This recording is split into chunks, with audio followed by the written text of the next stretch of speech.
29th Sunday in Ordinary Time. A reading from the book of the prophet Isaiah. The Lord was pleased to crush him in infirmity. If he gives his life as an offering for sin, he shall see his descendants in a long life, and the will of the Lord shall be accomplished through him. Because of his affliction, he shall see the light and fullness of days. Through his suffering, my servant shall justify many, and their guilt he shall bear. The word of the Lord.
A reading from the letter to the Hebrews.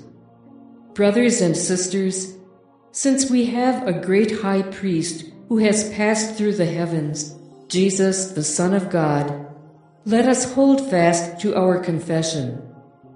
For we do not have a high priest who is unable to sympathize with our weaknesses, but one who has similarly been tested in every way, yet without sin.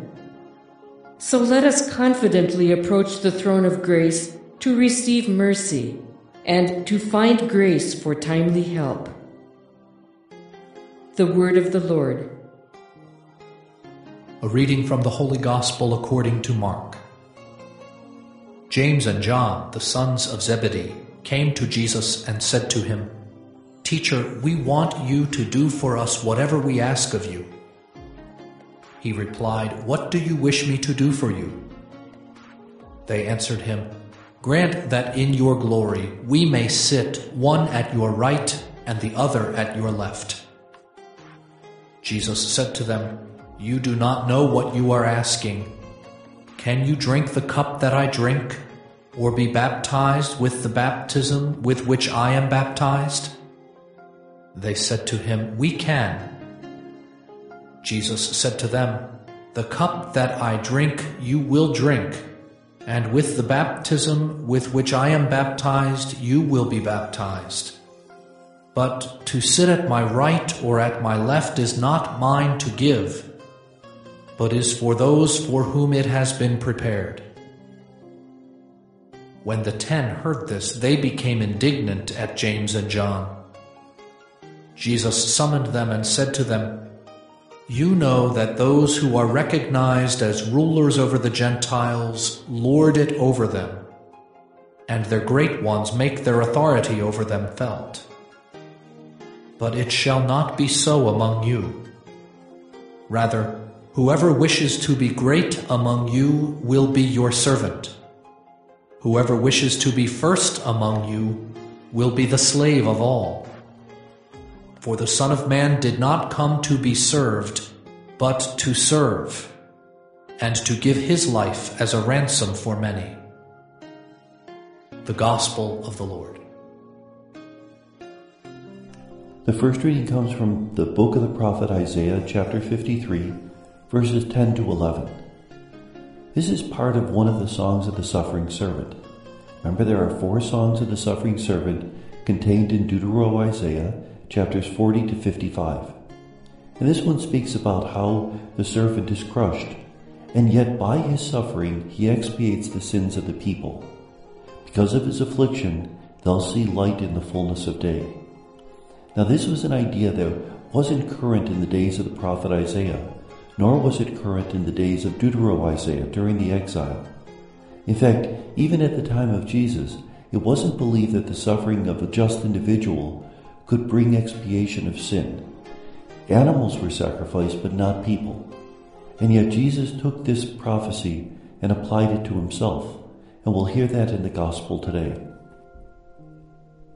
The Gospel is from the Gospel of Mark, chapter 10, verses 35 to 45.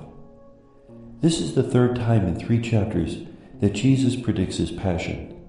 In chapter 8 he predicted his passion, and Peter responded inappropriately. Peter said, "Don't say that," because Peter wanted to be an important person, and he thought that if Jesus was a powerful Messiah, he would be in. We hear it again in chapter 9, when Jesus predicts his passion and the disciples talk among themselves about who is most important. And now we hear it in chapter 10, when Jesus predicts his passion a 3rd time. And what's the response of James and John? They want to know if they can sit on his right and left when Jesus comes into his kingdom. They are only thinking of their own privilege, whereas Jesus is talking about suffering for the sake of the people. Well, what does Jesus respond? "Can you drink of the cup of which I'm to drink? Can you be baptized with the baptism with which I'll be baptized?" The cup, remember, is a reminder of the cup of Jesus' blood that's poured out for the sins of the people. And likewise, the baptism. To be baptized is to die to this world so that we might live in Christ.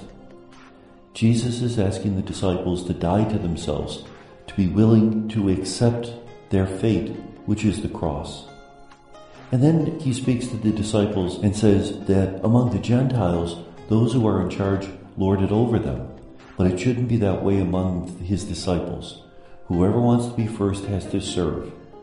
That in fact, service is a sign of discipleship. We're called to sacrifice of ourselves. We're called to think of others as more important than ourselves. And may God bless us.